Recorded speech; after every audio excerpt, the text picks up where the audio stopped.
Hello guys, welcome back to my channel creative story में आपका स्वागत है। तो चलिए गाइस, आज हम आई प्रोमिस यू का पार्ट 3 स्टार्ट करते हैं। उससे पहले गाइस मैं आपको बता देती हूँ कि पिछले पार्ट में मेरी रिकॉर्डिंग ख़राब हो गई थी, तो आज मैं वहीं से स्टार्ट कर रही हूँ जहाँ रिकॉर्डिंग ख़राब हो गई थी। तो चलिए स्टोरी को आगे बढ़ाते हैं। तो हमने देखा था जहाँ वेन रोहन वी चांसे को अपने पास बुलाता है और उसे जॉब का ऑफर देता है, साथ ही विंग के रिश्ते की बात भी करता है, मगर वी चांसे मना कर देता है।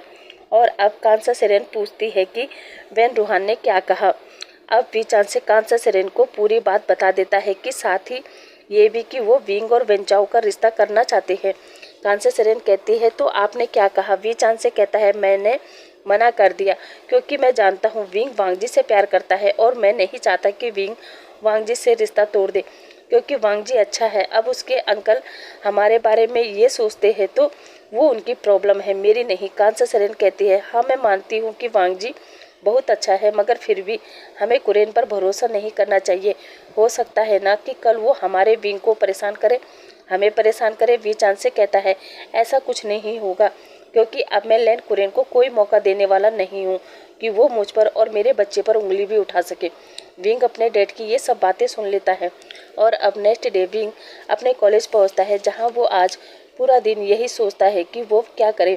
वेंचाओ के डैड ने उसके फादर को एक होप दी है, एक चांस दिया है अपने आप को साबित करने का, और बदले में वो केवल इतना ही तो चाहते हैं कि मैं वेंचाओ से मैरिज कर लूँ। मगर वेंचाओ वो तो एक नंबर का घटिया पर्सन है। वहीं दूसरी तरफ वांगजी जो मुझसे बेइंतहा मोहब्बत करता है, मगर उसके अंकल उतना ही नफरत। मुझे समझ नहीं आ रहा है कि मैं क्या करूं। क्या मैं अपने प्यार को चुनूं या फिर अपने डैड के लिए एक बेहतर फ्यूचर, जबकि मैं ये जानता हूँ वेंचाओ के साथ शादी करके मेरा फ्यूचर बर्बाद है। वहीं वांगजी के साथ भी फ्यूचर मेरा ऐसा ही है।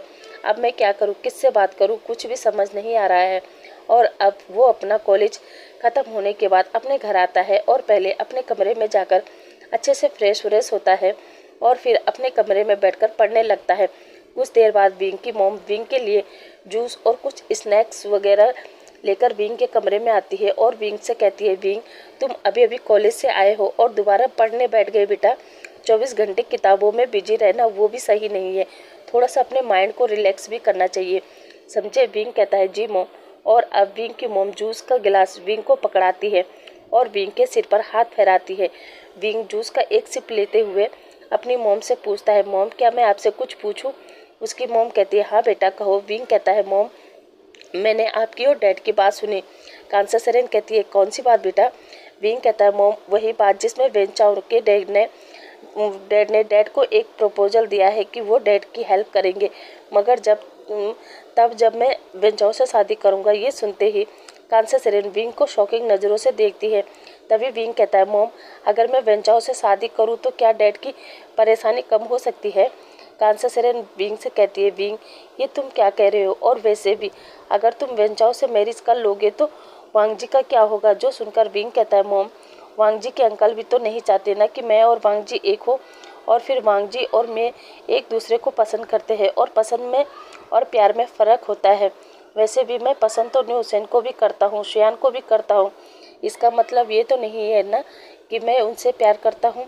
वही मेरा वांगजी के साथ भी है, हम दोनों एक साथ रहते हैं, बात करते हैं, घूमते हैं, फिरते हैं। मगर मोम अभी तक हमारे बीच में ऐसा कुछ भी नहीं हुआ है जिसे हम प्यार का नाम दे सके। और मैं चाहता हूँ कि आप डैड से कहे वो वेंचाओ के डैड को हाँ कर दे, मैं वेंचाओ से शादी करने के लिए तैयार हूँ। कांसा सेरेन कहती है विंग ये तुम क्या कह रहे हो। विंग कहता है मोम मैंने ये फैसला बहुत सोच समझ कर लिया है, और हाँ मैं इस बारे में आज ही वांगजी से बात करने वाला हूँ। तो क्या मोम मैं उससे बात करने जाऊँ। कांसा सेरेन कहती है विंग क्या ये फैसला तुम अपनी मर्जी से ले रहे हो या फिर किसी के दबाव में। विंग कहता है मोम ये फैसला मैं अपनी मर्जी से ले रहा हूँ, मुझ पर किसी चीज़ का कोई दबाव नहीं है। कांसा सेरेन कहती है ओके मैं तुम्हारे डैड से इस बारे में बात करती हूँ। विंग हाँ में सिर हिलाता है और फिर विंग अपना फ़ोन लेता है और अपने मोम के सामने ही वांगजी को कॉल करता है और वांगजी से कहता है कि मुझे उससे बात करनी है। वांगजी कहता है कौन सी बात। विंग कहता है मिलकर बताऊंगा। क्या तुम मुझे अभी पार्क में मिल सकते हो, जो पार्क हमारे कॉलेज के बाहर है। वांगजी कहता है ओके। और फिर अब विंग अपनी मोम से कहता है मोम मैं अभी आया। कांसा सेरेन सिर हाँ में हिलाती है और फिर वांग जी घर से निकल जाता है और कॉलेज के बाहर जो पार्क था उसमें वांग जी का इंतजार करने लगता है। कुछ देर बाद वांग जी वहाँ आता है और विंग से कहता है, विंग क्या बात है, तुमने इस वक्त मुझे यहाँ क्यों बुलाया, सब ठीक तो है ना? विंग कहता है, हाँ वांग जी सब ठीक है, वो तो मुझे तुमसे कुछ ज़रूरी बात करनी थी। वांग जी कहता है, हाँ विंग कहो। विंग कहता है, वांग जी मैंने बहुत सोचा और मैं इस नतीजे पर आया कि हम दोनों को ब्रेकअप कर लेना चाहिए। वांग जी शॉक होकर कहता है, क्या विंग ये तुम क्या कह रहे हो, और ये सब अचानक क्यों, क्या हुआ, तुम अंकल की वजह से मुझसे ब्रेकअप कर रहे हो? विंग कहता है, नहीं वांग जी मैं अपनी मर्जी से ब्रेकअप कर रहा हूँ। अब वांग जी को गुस्सा आता है और वो बहुत ही रूड वे में कहता है, नहीं विंग ये तुम्हारी मर्जी नहीं हो सकती, और अब सच बताओ क्या बात है, ये ब्रेकअप क्यों करना चाहते हो? अब विंग वांग जी से थोड़ा गुस्से में कहता है, मैंने कहा ना मैं अपनी मर्जी से ब्रेकअप कर रहा हूँ, तुम्हें क्या इतनी सी छोटी सी बात समझ में नहीं आती? वांग जी और रूड वे में कहता है, हाँ हाँ नहीं आती समझ में, और आप सच सच बताओ क्या बात है, वरना मैं तुम्हें जान से मार दूंगा। और एकदम से विंग का गला पकड़ लेता है और दबाते हुए कहता है, विंग सच बताओ क्या बात है, तुम मुझसे ब्रेकअप क्यों करना चाहते हो? अब विंग वांग जी का हाथ हटाते हटाते कहता है, वांग जी पागल हो गए हो क्या, ये क्या हरकत है? और हाँ तुमने सुना ना तो सुनो, मैं वेंचाओ से शादी करने वाला हूँ क्योंकि मैं अपने मॉम डैड को हैप्पी देखना चाहता हूँ और वो तुम्हारी फैमिली कभी नहीं चाहेगी, इसलिए मैं अपने मॉम डैड के खातिर वेंचाओ से मैरिज करने जा रहा हूँ, समझे?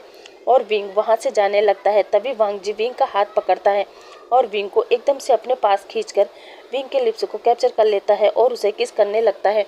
ये देखते हुए विंग वांग जी से दूर हटता है और वांग जी को एक थप्पड़ मार देता है और कहता है, वांग जी ये क्या बदतमीजी है?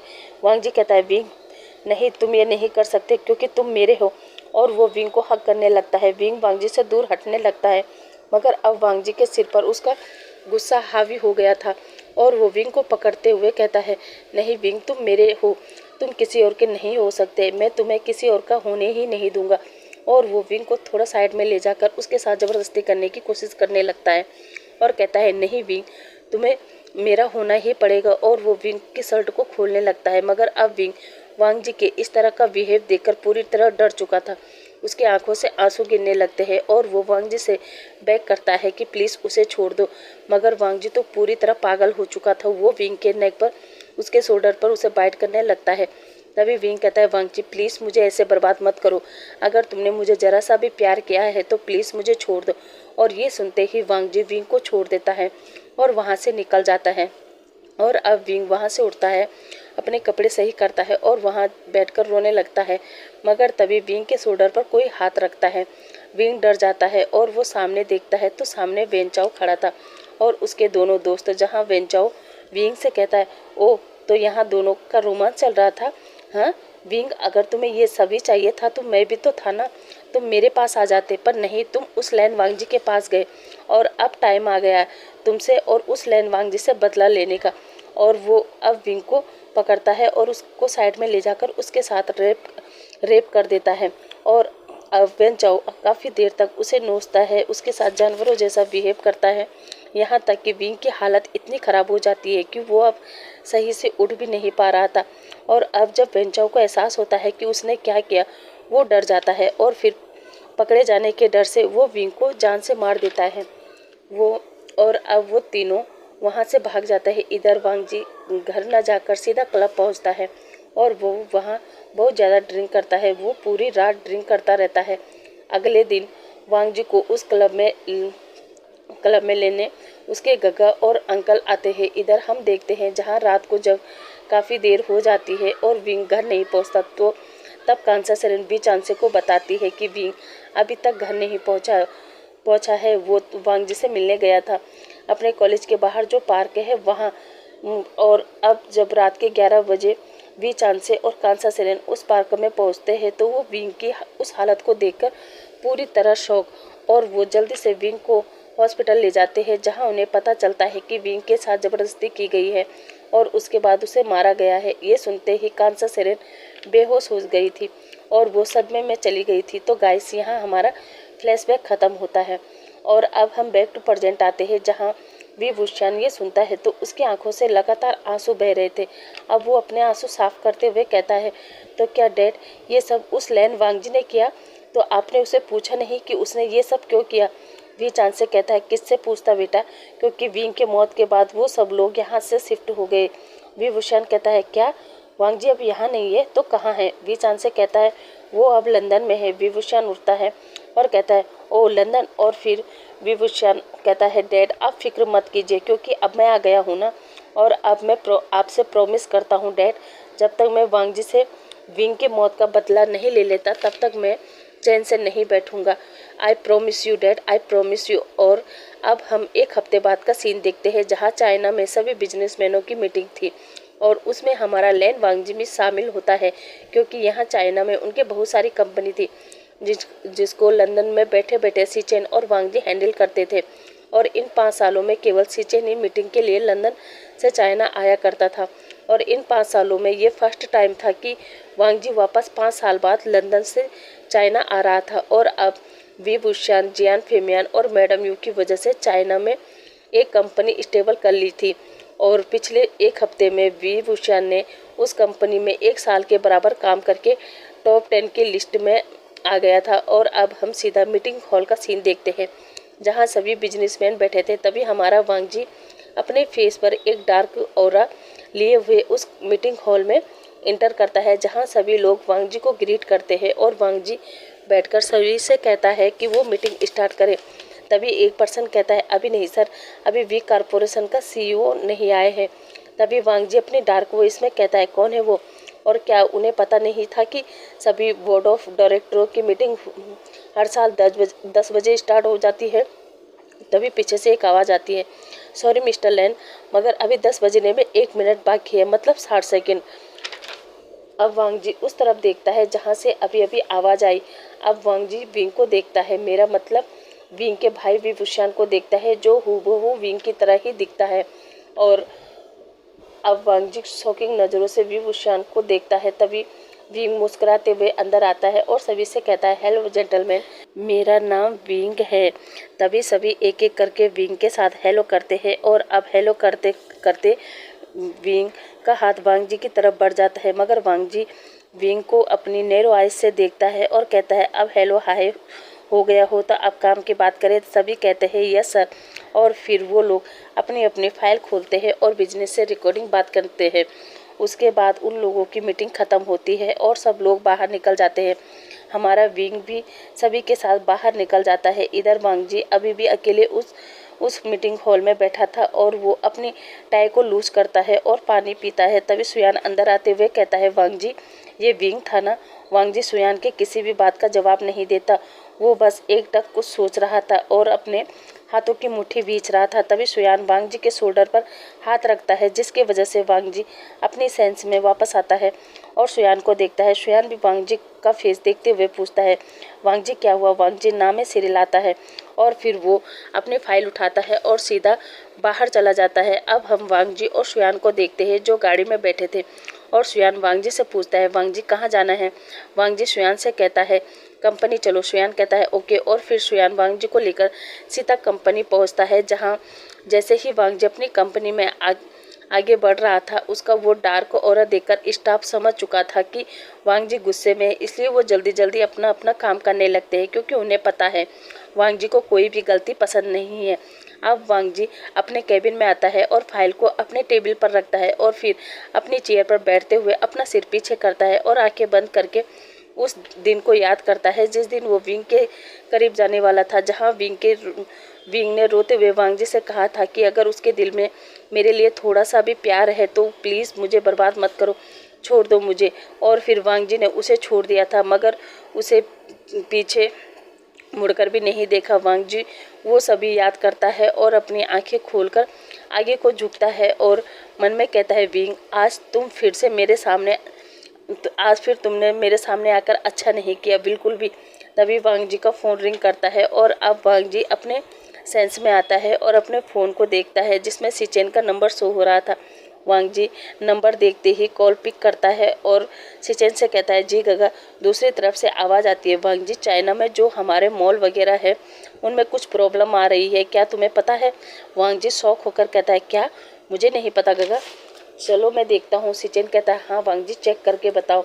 वांग जी कहता है, जी गगा। और फिर फ़ोन रखते ही वांग जी शुयान को बुलाता है। शुयान भी कैबिन में आकर कहता है, हाँ वांग जी। वांग जी शुयान से पूछता है, क्या हमारे मॉल में कुछ प्रॉब्लम है? शुयान कहता है, क्या? मुझे नहीं पता वांग जी। वांग जी गुस्से में शुयान पर चिल्लाते हुए कहता है, तुम्हें क्या पता है फिर? शुयान तुम्हें क्या पता है फिर? शुयान ये सुनकर वांग जी से सॉरी कहता है और फिर वांग जी से कहता है, मैं पता करता हूँ, और वो वहाँ से बाहर निकल जाता है।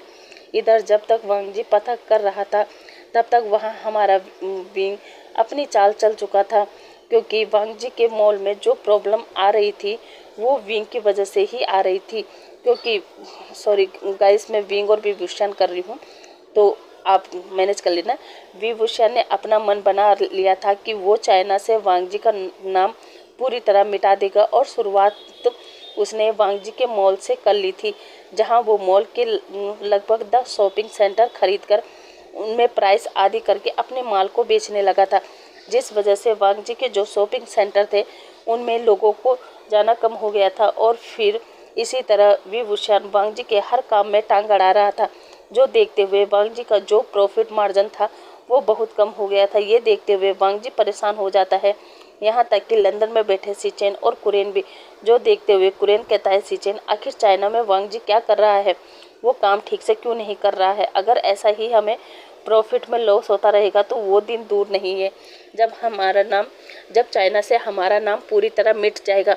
और अब हम विंग को देखते हैं, जो जियान फेमियान और मैडम यू की वजह से खुद तो बड़ा बन गया था, साथ ही उसने जियान फेमियान का नाम भी चाइना में बना लिया था।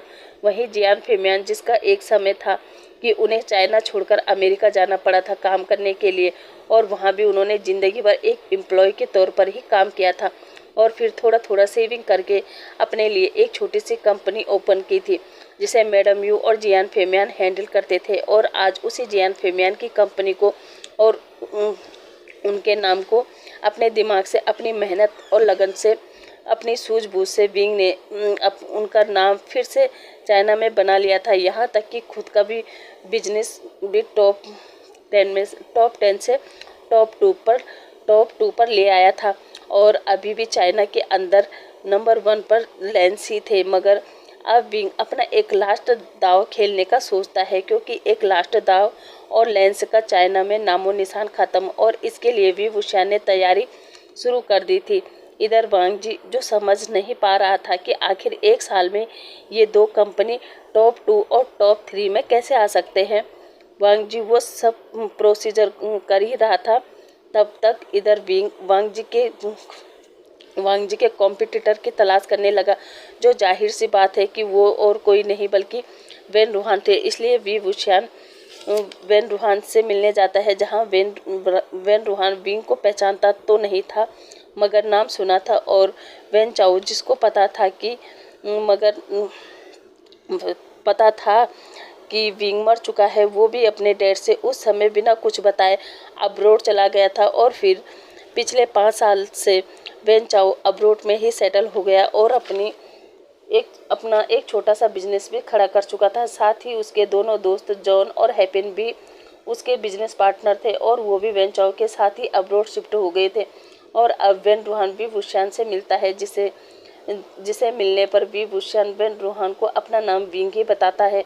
विंग नाम सुनकर वेन रूहान कहता है, विंग क्या तुम वी चांसी के बेटे हो? विभूषण कहता है, जी सर। जो सुनते ही वेन रूहान, वाओ, समय का खेल देखो। एक समय था जब मैंने तुम्हारे डैड को एक ऑफर दिया था अपने साथ काम करने का, साथ ही तुम्हारा रिश्ता अपने बेटे वेन चाओ से करने की, मगर तुम्हारे रिश्ते को तो मना कर दिया था। मगर हाँ, वो काम करने के लिए रेडी थे, मगर अचानक ही वो यहाँ से कहीं चले गए। मैं 1 हफ्ते तक तुम्हारे डैड से कांटेक्ट करने की कोशिश कर रहा था, मगर अचानक ही वो यहाँ चाइना से गायब हो गए। जो सुनकर विंग कहता है, हाँ अंकल, उस समय कुछ ऐसी सिचुएशन आ गई थी कि डैड को जाना पड़ा, मगर अब सब ठीक है, इसलिए तो मैं आज आपके सामने हूँ और आज मैं आपको ऑफ़र देने आया हूँ। वेन रूहान कहता है, कैसा ऑफ़र? विंग कहता है, अंकल आप तो जानते हैं कि यहाँ चाइना में अभी भी लेंस का ही नाम चलता है, जिसे मैं अब पूरी तरह मिटाना चाहता हूँ और इसमें मुझे आपकी मदद चाहिए। जो सुनकर वेन रूहान विंग को शौकीन नज़रों से देखते हुए कहता है, क्यों? मेरा मतलब तुम तो वांग जी को बहुत प्यार करते हो ना, ऐसा तुम्हारे डैड ने बताया था। तो अब ये सब? विंग कहता है, हाँ प्यार तो करता था, पर शायद आपको पूरी बात पता नहीं। दरअसल जब मेरे डैड के पास कुछ नहीं था तो उसके अंकल ने मेरे डैड को अपनी कंपनी से बाहर निकाल दिया, क्योंकि हम उनके स्टेटस के नहीं थे। तो अब जब मैं बड़ा हो चुका हूँ तो सोचा क्यों नहीं उन्हें भी एक बार अपनी ही जगह खड़ा कर दूं। वेन रूहान कहता है, पर यह आसान नहीं है, क्योंकि उनका नाम इसी शहर में नहीं बल्कि लंदन में भी बिकता है। विंग कहता है, मैं जानता हूँ, इसलिए तो मैं आपके पास आया हूँ, ताकि आप मेरे साथ मिल जाए और फिर हम तीनों पार्टनर मिलके पहले यहाँ से उनका नाम हटाए और फिर लंदन से। वैसे सौदा बुरा नहीं है अंकल। अब वेन रूहान कुछ सोचता है और मन में कहता है, वैसे न्यू जनरेशन का दिमाग और उनके पास जो उनकी काम करने की शक्ति होती है, इसलिए वो अब कुछ भी कर सकते हैं। वैसे भी कुरेन ने पहले से मेरा सारा बिजनेस ठप करके रखा है, किसी को भी नहीं पता कि मैं कितने कर्जे के तले दबा हुआ हूँ। ऐसे में अगर विंग के साथ मिलकर मेरा बिजनेस फिर से ऊंचाई पर चला जाए तो उसमें क्या बुरा है। और फिर यही सोचते सोचते वो विंग को हाँ कर देता है, मगर विंग से पहले ही क्लियर करता है कि प्रॉफिट में से 40% मैं रखूँगा और बाकी के 30% तुम्हारा। विंग कहता है, ओके अंकल, मंजूर है। और फिर विंग अपने साथ जो खाली स्टाम्प पेपर लाया था वो उसमें लिखता है और फिर अपना सिग्नेचर करके वेन रूहान को दे देता है श्योरिटी के तौर पर, ताकि वेन रूहान विंग पर भरोसा रखे।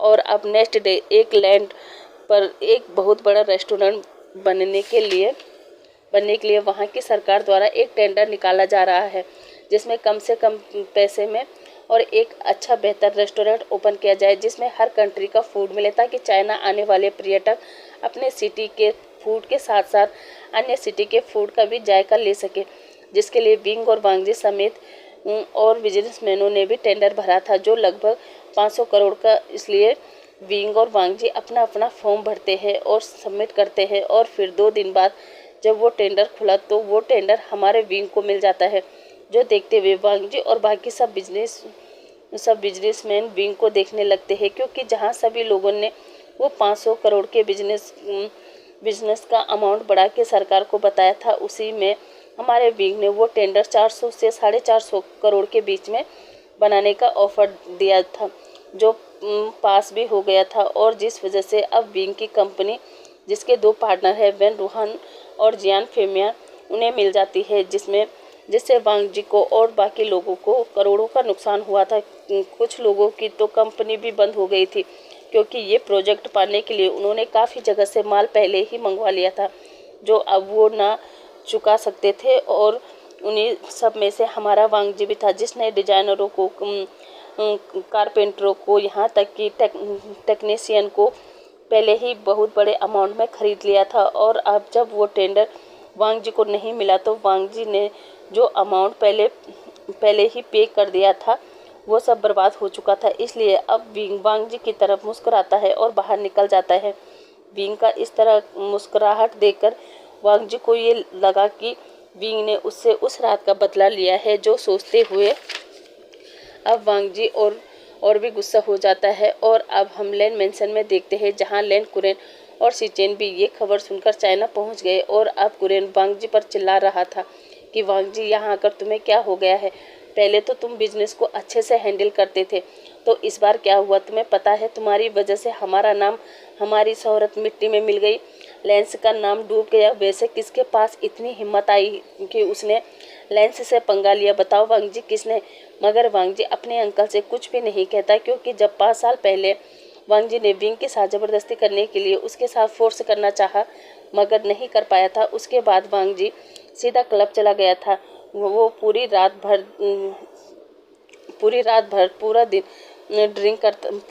ड्रिंक करता है। और अगली मॉर्निंग जब वांग जी को लेने सीचेन और कुरेन दोनों ही वांग जी को लेने पहुंचे थे, उसके बाद सीचेन वांग जी को घर ले गया था, जहां कुरेन ने वांग जी को एक चेयर पर बैठाकर उसके सर में आइस वाला पानी डाला था और वांग जी पर चिल्लाया भी था। मगर वांग जी उस समय अपने अंकल से कहता है, अंकल अब तो आप हैप्पी हो ना, क्योंकि मेरा विंग मुझे छोड़कर किसी और से मैरिज कर रहा है।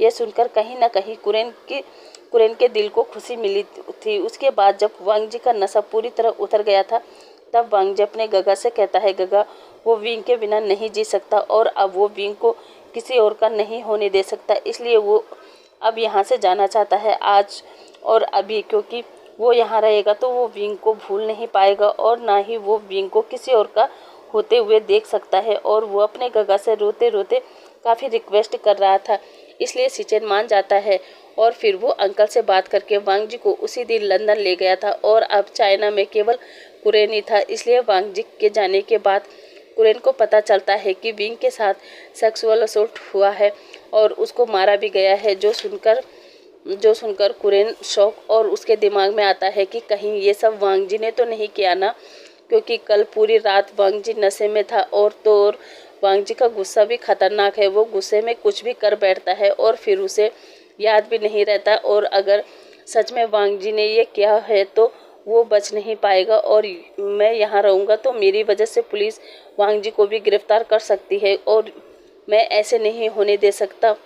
और फिर लंदन सिटीजनशिप, उनका आधार कार्ड, ग्रीन कार्ड सब पहले से ही कुरेन के पास था, तो वो भी लंदन चला गया था, क्योंकि कोई भी कानून किसी देश की सरकार भी उस पर्सन को सज़ा नहीं दे सकती जो अन्य किसी देश का सदस्य हो। इन गलत चीज़ों की सज़ा केवल और केवल वही देश दे सकता है जो वहाँ का सिटीजन हो। और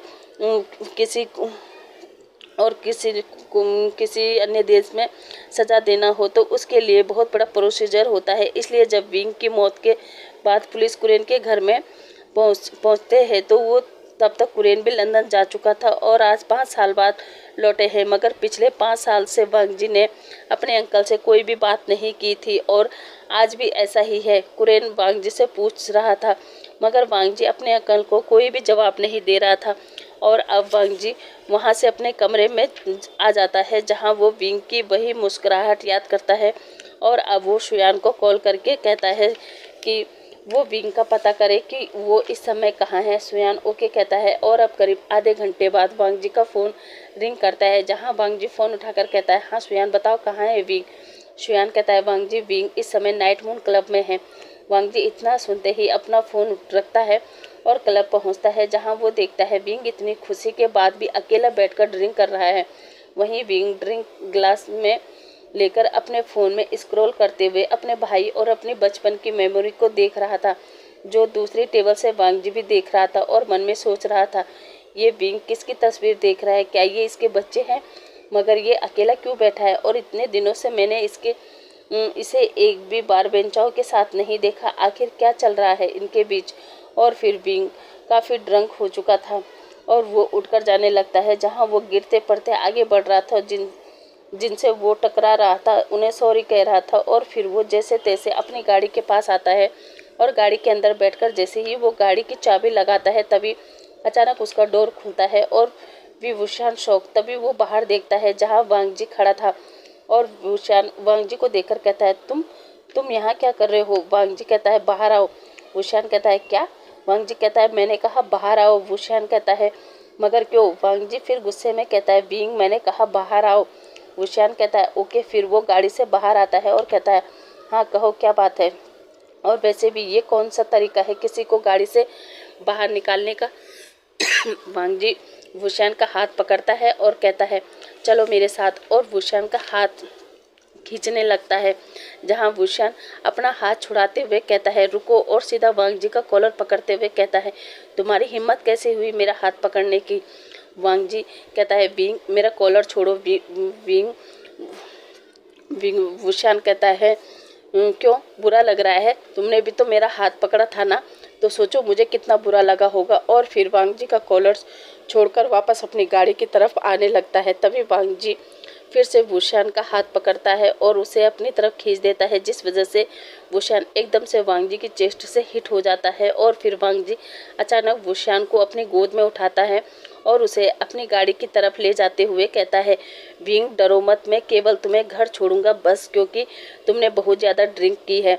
जहां वुशान वांग जी पर हिट करते हुए कहता है, ड्रिंक किया है तो क्या हुआ, मैं खुद जा सकता हूं, मुझे किसी की कोई ज़रूरत नहीं है, खास तौर पर तुम्हारी वांग जी। वांग जी कहता है, विंग आई एम सॉरी, मैं जानता हूँ 5 साल पहले मैंने तुम्हें हर्ट करना चाहा, मगर मैं उस समय गुस्से में था। I am sorry Wing, I am sorry. Wushan कहता है, अच्छा तुम गुस्से में इतना पागल हो जाते हो कि तुम किसी की इज्जत लूट के उसे मार डालते हो। ये सुनकर वांग जी जो आगे कदम बढ़ा रहा था उसके कदम रुक जाते हैं और वो वुशान को नीचे उतार कर कहता है, क्या विंगे तुम क्या कह रहे हो। वुशान कहता है, मैं ठीक कह रहा हूँ मिस्टर लैन वांग जी, मैं ठीक कह रहा हूँ, क्योंकि मैं विंग नहीं बल्कि वी वुशान हूँ, जिसका केवल एक ही मकसद है, तुम्हें पूरी तरह बर्बाद करना। जिस तरह तुमने मेरे भाई को बर्बाद किया और उसकी जान ले ली। और फिर से वांग जी का कॉलर पकड़ते हुए कहता है, मैं चाहता ना लैन वांग जी, तुम्हें उसी दिन मार देता जिस दिन मुझे पता चला कि तुमने मेरे भाई के साथ ज़बरदस्ती की और फिर उसे मार डाला। अरे तुम तो उससे प्यार करते थे ना, फिर तुमने कैसे उसे मार डाला। क्या हम जैसे ओमेगा केवल तुम जैसे अल्फाओं का केवल प्लेजर देने वाले टूल है। हाँ बताओ लैन वांग जी, आखिर क्यों तुमने मेरे विंग को क्यों मारा, विंग को क्यों मार डाला। उसे मारने से पहले एक बार भी तुम्हारे हाथ नहीं कांपे, एक बार भी नहीं सोचा कि उसकी फैमिली पर इन सब का क्या असर होगा। और हाँ लैन वांग जी, मैं तुम्हें पूरी तरह बर्बाद कर दूंगा और जिस दिन मुझे तुम्हारे खिलाफ सबूत मिल जाएगा ना, उस दिन तुम सलाखों के पीछे होंगे, समझे। ये कहकर वी वुशान वहाँ से चला जाता है। मगर इधर वांग जी तो ये सुनकर पूरी तरह फ्रीज हो चुका था कि विंग मर चुका है। उसे समझ में ही नहीं आ रहा था कि ये विंग ऐसा क्यों बोल रहा है कि मैंने विंग को बर्बाद किया और उसे मार डाला। वांग जी की तो कुछ भी समझ में नहीं आ रहा था। वो इस चीज़ को अपने माइंड में प्रोसीज ही नहीं कर पा रहा था कि विंग मर चुका है। वो वहीं अपने गाड़ी के पास एकदम से बुत बनकर खड़ा था।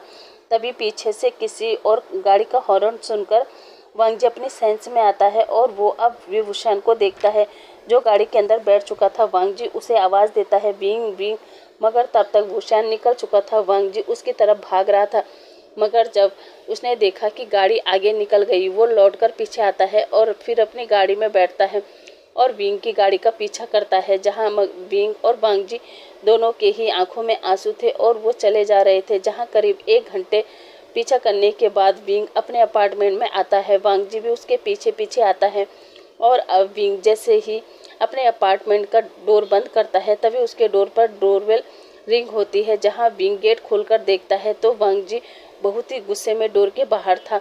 वो विंग कहता है, तुम बाहर था।